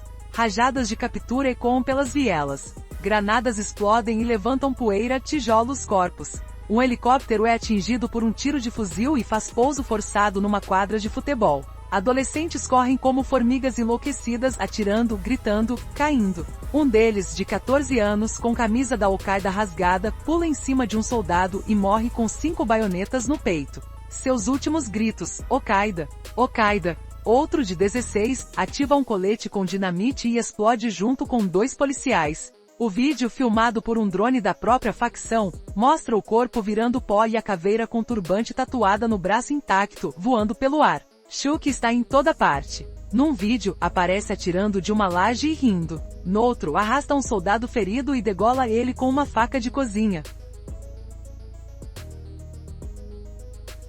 Num terceiro, está caído com 3 tiros no abdômen, mas ainda filma sussurrando: continuem, não parem. Al-Qaeda não morre, o bairro vira campo de batalha urbano. Casas desabam, carros viram barricadas. As crianças se escondem embaixo das camas, ouvindo os gritos. Mães rezam, não por paz, mas por vitória da facção. Se meu filho morrer, que seja como herói, diz uma em depoimento depois. Enquanto Mangabeira ardia, Bin estava na cela 17B, com um celular escondido, assistência à transmissão ao vivo, feita por drones da Al-Qaeda. Não sorria, não chorava, só murmurava: assim se faz história, assim se escreve lenda. Quando viu Chuck cair com tiros no abdômen, fechou os olhos por 3 segundos. Depois enviou um áudio para os sobreviventes: Chuck caiu, mas o nome dele ecoa. Quem ainda respira, lute. Quem ainda sangra, grite. Al-Qaeda não morre. Al-Qaeda se transforma. Às 8 horas e 47 minutos, o exército domina o bairro.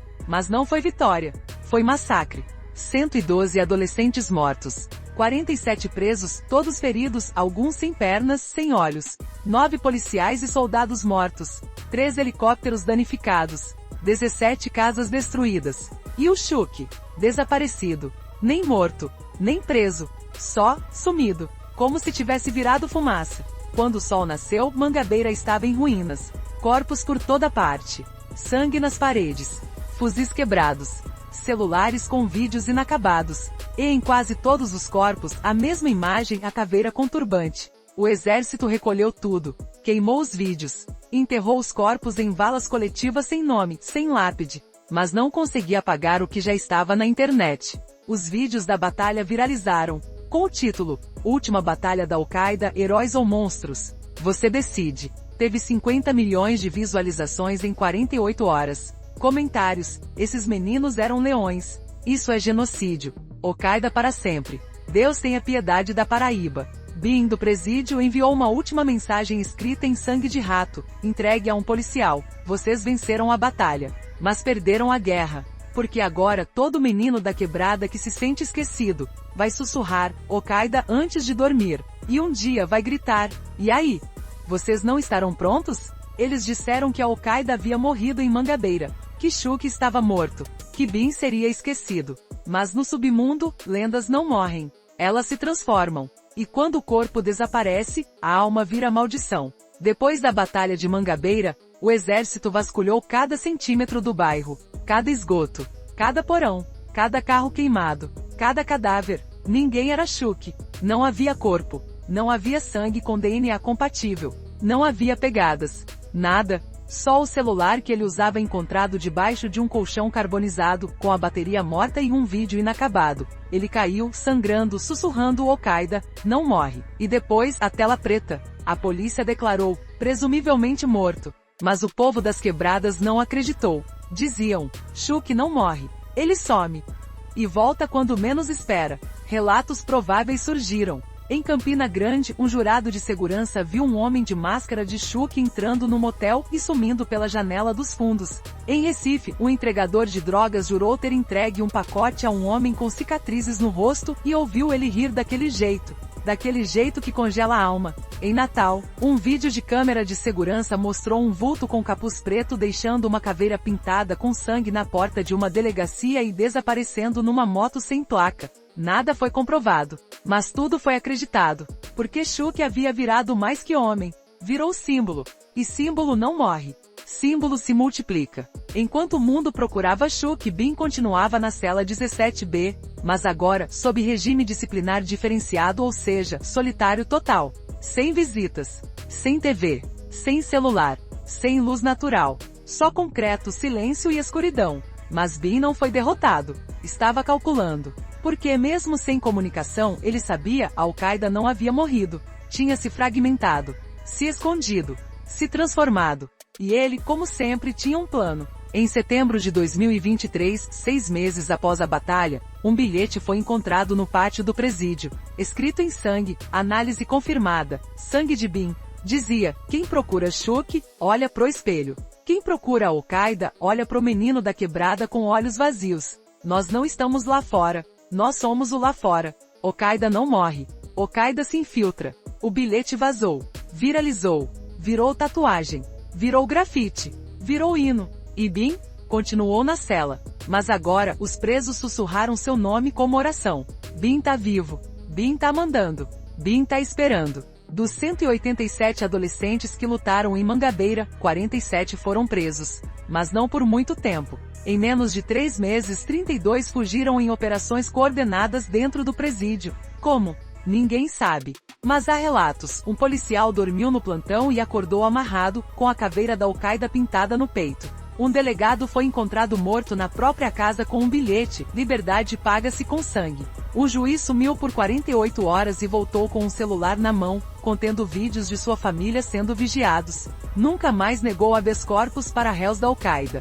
Os fugitivos desapareceram, mas não pararam. Em outubro de 2023, um vídeo surgiu no Telegram. Mostrava 3 adolescentes, todos com cicatrizes de bala, todos com a caveira tatuada no rosto, executando um traficante do PCC em plena luz do dia, em Fortaleza. Na legenda, Al-Qaeda resiste.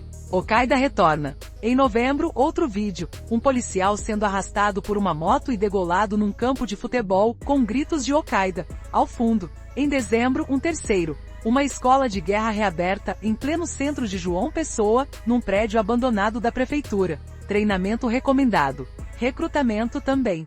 Foi em fevereiro de 2024. Numa sexta-feira, 13. Dia de chuva torrencial. Dentro, havia um pendrive. Vídeo de 3 minutos. Imagens de câmeras de segurança de 7 cidades diferentes. João Pessoa, Campina Grande, Recife, Natal, Fortaleza, Teresina, Maceió. Em todos, adolescentes rostos cobertos, capuzes pretos pintando a caveira da Al-Qaeda em muros, bancos, igrejas, delegacias. No final, uma mensagem em texto. Vocês mataram nossos corpos. Mas não mataram nosso nome. Al-Qaeda está de volta. Essa vez. Pra ficar. O vídeo foi postado. Viralizou. Teve 12 milhões de visualizações em 24 horas. Nas redes, hashtags explodiram. Hashtag Al-Qaeda resiste, hashtag Chuck voltou, hashtag Bin manda, hashtag Guerra no Nordeste. Nas ruas, os jovens passaram a sussurrar o nome novamente. Nas escolas, professores encontraram desenhos da caveira com turbante nos cadernos. Nas delegacias, os policiais pediram transferência. Nas casas, mães rezaram, não mais por proteção, mas por misericórdia. Porque todos sentem, a Al-Qaeda não havia morrido. Tinha apenas hibernado, e agora acordava com fome. Em março de 2024, exatamente um ano após a Batalha de Mangabeira, Bin foi encontrado morto na cela 17B, não por suicídio, não por doença, por envenenamento lento. Perícia revelou arsênico na comida durante 3 meses. Quem mandou? Não se sabe. Mas antes de morrer, Bin deixou uma carta, escondida no colchão, escrita em sangue dele próprio. Foi encontrado apenas 2 semanas depois. Dizia, se você lê isso é porque me mataram. Mas não se engane, não foi o Estado. Foi o medo. Medo do que eu criei. Medo do que eu represento. Medo de que mesmo morto meu nome ecoe. E ecoará. Porque a Al-Qaeda não sou eu. Não é Chuck. Não são os meninos mortos em Mangabeira. A Al-Qaeda é a fome. É o abandono.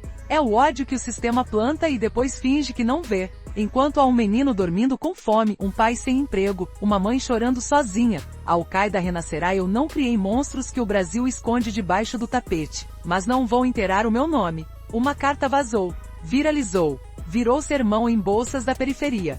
Virou tatuagem em peitos de adolescentes. Virou juramento em novas escolas de guerra. E Bin foi enterrado num cemitério público, sem nome na lápide. Mas no dia do enterro, centenas de pessoas foram todas de preto, todas em silêncio, todas com a mão esquerda levantada, mostrando uma caveira tatuada. Ninguém falou. Só um adolescente de uns 14 anos antes de ir embora. Al-Qaeda. E todos repetiram. Como um canto fúnebre. Como um juramento. Como um renascimento. Hoje, em 2025, a Al-Qaeda não tem líder único. Não tem quartel-general. Não tem uniforme oficial. Mas está em tudo. Nos vídeos de execução que ainda circulam, agora mais cruéis, mais profissionais. Nas tatuagens de adolescentes que nunca viram Bin ou Chuck, mas juraram lealdade até a morte. Nos grafites que aparecem do nada, sempre à noite, sempre com a caveira e a frase, Al-Qaeda vigia. Nos recrutamentos silenciosos em escolas, em bares, em jogos de futebol.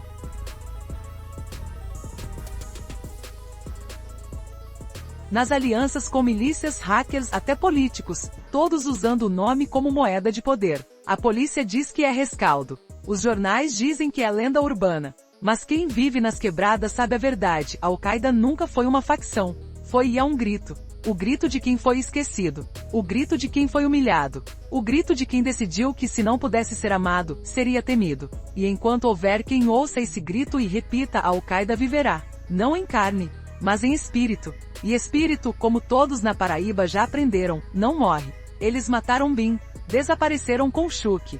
Enterrou os corpos em vala sem nome.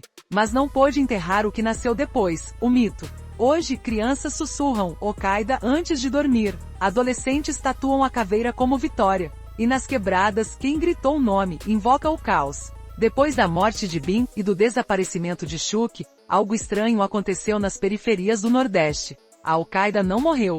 Virou fé. Não há fé de igreja. Não é fé na Bíblia. A fé do desespero.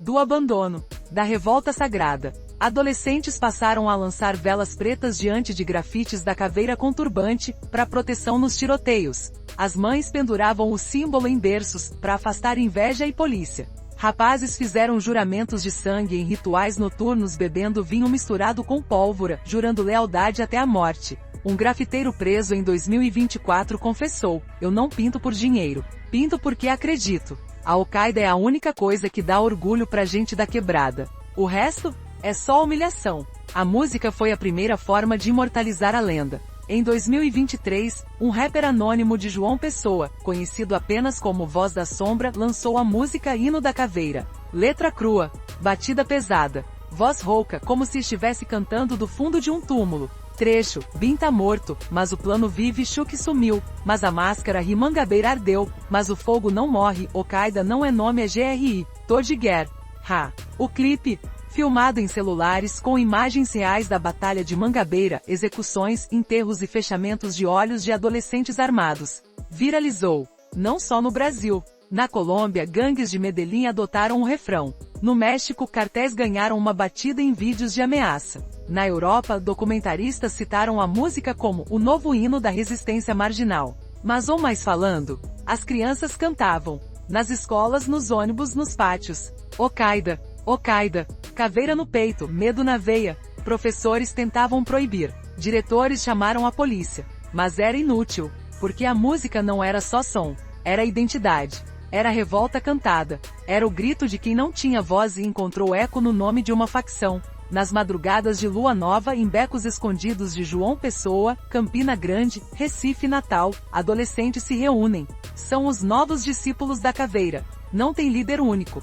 Não tem quartel. Mas tem ritual. O mesmo criado por Bin na cela 17B, agora replicado em cada esquina. O sangue do início, um frango ou gato é sacrificado. O sangue é bebido em copos paralelos. Para selar o juramento. A marca eterna, com agulha e tinta preta, tatuam a caveira com turbante, agora não mais nas costas, mas no peito. Para mostrar que não tememos. O juramento das sombras, de mãos dadas, repete: eu juro por este sangue que não me curvo a PCC, não respeito CV, não temo polícia, não obedeço lei. Minha lei é a faca. Minha justiça é o fogo. Minha família é a Al-Qaeda. Se trair, que meu corpo apodreça vivo. Se fugir, que meus ossos virem pó. Se morrer, que meu nome ecoe no inferno. O primeiro grito. Todos em uníssono gritam: Al-Qaeda. Tão alto que os moradores fecham as janelas, para que o mundo ouça. E trema. Quem participa? Meninos de 12, 13, 14 anos. Alguns, filhos de ex-membros mortos em Mangabeira. Outros, órfãos do sistema. Outros apenas, esquecidos. Um deles, em depoimento anônimo: antes eu era invisível. Agora quando eu entro na escola todo mundo olha. Quando eu passo na rua, os traficantes abaixam a cabeça. Isso não tem preço. Isso é poder. Em outubro de 2024, um vídeo surgiu no Telegram. Mostrava um menino, não mais que 13 anos, de pé sobre um caixão vazio, vestido com camisa da Al-Qaeda, segurando um AK-47 maior que ele. Falava com voz firme, olhos secos: meu nome é Luan. Meu pai morreu em Mangabeira. Minha mãe se matou de dor. Bin era meu padrinho de guerra. Eles o mataram com veneno. Acham que acabou? Errado. Eu assumo. Eu continuo. Eu vingo. Al-Qaeda não morre. Al-Qaeda se transforma. E eu sou a transformação. O vídeo teve 20 milhões de visualizações em 72 horas. Quem era Luan? Filho de Faca Negra, o general da Al-Qaeda morto em 2021. Criado por Bin dentro do presídio em visitas clandestinas, onde o menino levava doces, na verdade, bilhetes e celulares escondidos. Treinado por Chuck, que lhe ensinou a atirar aos 9 anos. Depois da morte de Bin, Luan desapareceu. Até aquele vídeo. Hoje é chamado de o Filho da Caveira. Dizem que comanda 3 novas escolas de guerra, uma em cada estado do Nordeste. Dizem que já tem 7 execuções, todas filmadas, todas com o grito final: isso é pra Bin. Dizem que ele dorme com a faca de Bin, a mesma que degolou o tubarão debaixo do travesseiro. Dizem que ele não chora. Dizem que ele não sorri. Dizem que ele só fala para dar ordens. E dizem que ele é pior que Chuck. Porque Chuck era louco. Luan é calculista. Como Bin, nas cidades dominadas por Al-Qaeda, os muros viraram livros sagrados do caos. Grafites parecem do nada, sempre à noite, sempre com técnica impecável. Alguns mostram Bin como faraó coroado com cetro de fuzil. Outros, Chuck como anjo da morte, asas de facão, olhos brilhando. Outros, Luan o novo profeta com a legenda: a vingança tem 13 anos. Mas o mais comum? A caveira com turbante e abaixo frases: Al-Qaeda vigia. Quem cala consente. O sangue não seca. Bin nos viu. Chuck nos guia. Luan nos comanda. Prefeituras tentam apagar. Contratam empresas. Pintam por cima. Mas em 24 horas os grafites voltam. Mais altos. Mais detalhados. Mais ameaçadores. É como se a cidade respirasse a Al-Qaeda. E não havia tinta forte o bastante para apagar. Em 2025, um assustador começou a surgir: os filhos dos caídos. Adolescentes filhos de membros mortos em Mangabeira, em emboscadas, em execuções, vieram a se apresentar nas escolas de guerra. Não por dinheiro. Não por fama. Por vingança. Meu pai morreu pela Al-Qaeda. Eu vivo por ela. Minha mãe foi presa por esconder armas. Eu mato por ela. Meu irmão foi torturado pela polícia. Eu torno a dor deles pior. São os novos recrutas. Mais jovens. Mais radicais. Mais sem medo de morrer. Porque para eles, a morte já é familiar. É quase bem-vinda. Um deles, de 15 anos, disse numa entrevista clandestina: eu não tenho futuro, mas tenho nome. E enquanto eu grito Al-Qaeda, meu pai não será esquecido. Isso é tudo que me resta. Hoje, em 2025, a Al-Qaeda não tem dono. Não tem chefe. Não tem sede. Mas está em tudo. Nos vídeos que viralizam. Nas músicas que tocam em festas. Nas tatuagens que marcam os peitos jovens. Nos juramentos sussurrados em becos. Nos olhos de quem já não tem nada a perder. Ela virou força da natureza. Como um furacão. Como um incêndio. Como uma praga. Ninguém a controla. Nem Luan. Nem os generais. Nem os políticos que tentam usá-la. Ela se alimenta de ódio. De abandono. De silêncio. E enquanto o Brasil continua virando as costas para as periferias, ela continuará crescendo. Porque a Al-Qaeda não é uma facção. É o grito. O grito de quem foi esquecido. O grito de quem foi humilhado. O grito de quem decidiu que, se não pudesse ser amado, seria temido. E gritos como já todos aprenderam. Nunca morrem. Ele só ecoam. Mais alto, mais fundo, mais cruel, até que o mundo inteiro ouça e trema. No sertão, toda bala encontra seu destino. Mas antes de acertar o alvo, ela passa por 1000 mãos, as que fabricaram a arma, as que venderam a munição, as que ignoraram o menino faminto, as que fecharam os olhos para o presídio superlotado, as que riram quando disseram é só mais um bandido. A Al-Qaeda não nasceu do nada. Ela foi parida pelo descaso, amamentada pelo abandono, e armada por nós que fingimos que o inferno só ardia longe daqui. A Al-Qaeda não é uma anomalia. Não é um acidente da periferia. Não é um grupo de psicopatas sem controle. Ela é o reflexo perfeito de um país que desistiu de cuidar dos seus. Ela é o que acontece quando um menino dorme com fome desde os 5 anos e o Estado só aparece quando ele completa 15, algemado. Uma escola vira depósito de corpos, porque não virou lugar de sonhos. Um presídio superlotado vira incubadora de monstros, porque ninguém quis reformar o sistema. Um político lava dinheiro com pastor e depois aparece em foto com a Bíblia na mão. Um policial é treinado para matar, mas não para entender. Um juiz solta bandido por falta de provas, mas prende menino por roubo de pão. Um repórter viraliza vídeo de execução e ganha visualizações, curtidas, dinheiro, mas não consciência. Um youtuber faz documentário sensacionalista e transforma massacre em entretenimento. A Al-Qaeda não foi criada por Bin, foi criada por nós. Por nosso silêncio, por nossa indiferença, por nosso racismo estrutural, por nossas crenças de que bandido bom é bandido morto sem nunca perguntar por que ele virou bandido. Ela é a resposta que o Brasil não quer ouvir. A resposta que grita: vocês nos fizeram assim. Enquanto houver crianças dormindo embaixo de pontes enquanto fazem compras, brilha do outro lado da avenida. Escolas sem merenda, sem professor, sem teto, mas com recrutadores da facção na porta. Presídios onde 3.000 homens vivem no espaço para 800 e onde o Estado só entra com cassete. Políticos que usam a miséria como cabide de emprego e depois posam de justiceiros. Igrejas que vendem milagre, mas não oferecem emprego. Redes sociais que viralizam a dor alheia como entretenimento. A Al-Qaeda vai renascer. Não importa quantos Shuk desapareçam. Não importa quantos Bin sejam envenenados. Não importa quantos Luan sejam mortos. Ela volta, porque ela não é uma organização. É um sintoma. Os sintomas só desaparecem quando a doença é tratada. E a doença? É o abandono. É a fome. É a humilhação diária. É a certeza de que por mais que você se esforce, nunca vai sair do fundo do poço. E quando um menino de 12 anos olha para o futuro e só vê escuridão, ele escolhe o que brilha. E na periferia, o que brilha é o cano da arma. É o tênis Nike. É o grito de Al-Qaeda, ecoando na quebrada. É o medo nos olhos de quem antes o ignorava. Isso não é romantização. É constatação. E é por isso que a Al-Qaeda venceu. Não porque é mais forte, mas porque não temos ela, tememos o que ela revela sobre nós. Nas reportagens, nos vídeos, nos memes, nos documentários sensacionalistas, ninguém mostra as mães. As mães que enterraram filhos com camisa da Al-Qaeda, porque era a única coisa que dava orgulho a eles. As mães que rezam para Shuk e protegem o filho mais novo porque a polícia não protege. As mães que vendem cuscuz na feira para comprar munição porque o Estado não dá emprego. As mães que choram sozinhas à noite, sabendo que amanhã, o outro filho vai sair com fuzil na mão. Uma delas, Dona Cida, 58 anos, mãe de 2 filhos mortos pela polícia, disse num depoimento raro: eu não queria que meus meninos fossem bandidos. Eu queria que fossem vivos. Enquanto o governo não me der isso, eu apoio quem dá pão, tênis e respeito para eles. Mesmo que seja a Al-Qaeda. Porque no fim do dia, eu prefiro chorar um filho morto com nome, do que um filho esquecido jogado no lixo. Essa é a verdade que ninguém quer encarar. As mães não defendem a violência.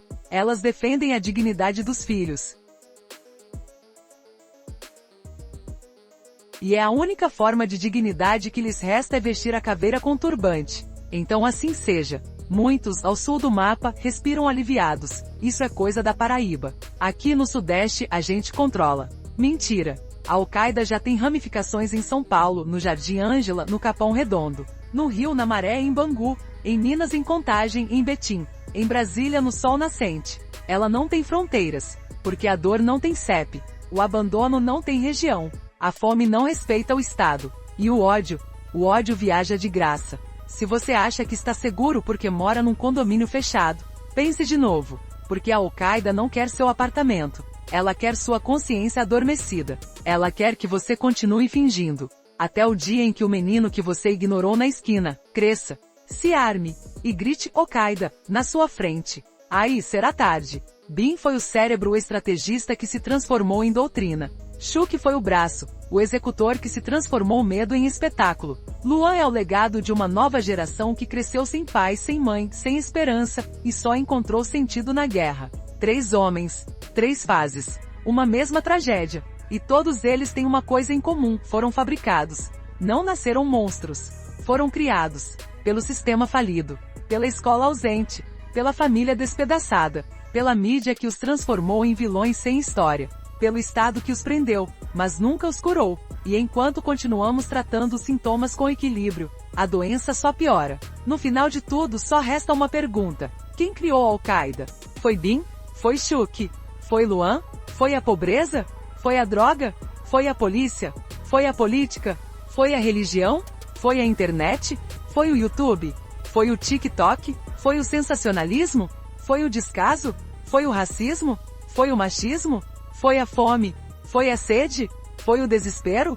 Foi você? Sim, você, que virou as costas, que deu like no vídeo, que votou em quem prometeu bandido morto, que achou que é só mais um caso de periferia, que nunca entrou numa favela, que nunca visitou um presídio, que nunca ouviu um menino dizer, eu só queria ser visto. A Al-Qaeda não é o inimigo, é o espelho, e enquanto não olhamos o que ele reflete, ela continuará crescendo, mais violenta, mais jovem, mais digital, mais invencível, porque monstros reais não morrem com tiros, morrem com justiça, e justiça no Brasil é artigo de luxo. Essa não é uma história sobre facção, é uma história sobre fracasso coletivo. Sobre como um país inteiro, governantes, policiais, juízes, pastores, professores, jornalistas, youtubers, pais, mães, filhos falhou.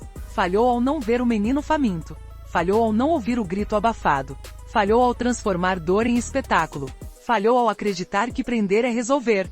Falhou ao confundir sombras com cura. E agora? Agora colhemos o que plantamos. Colhemos a Al-Qaeda.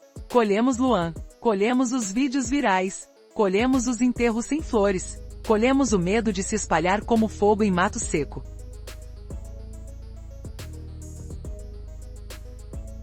Mas ainda dá tempo, não de desligar a Al-Qaeda, mas de entender por que ela existe, e de fazer diferente, porque no sertão toda bala encontra seu destino, mas antes de acertar, ela passa por nós, e nós escolhemos desviar ou parar a bala com a verdade.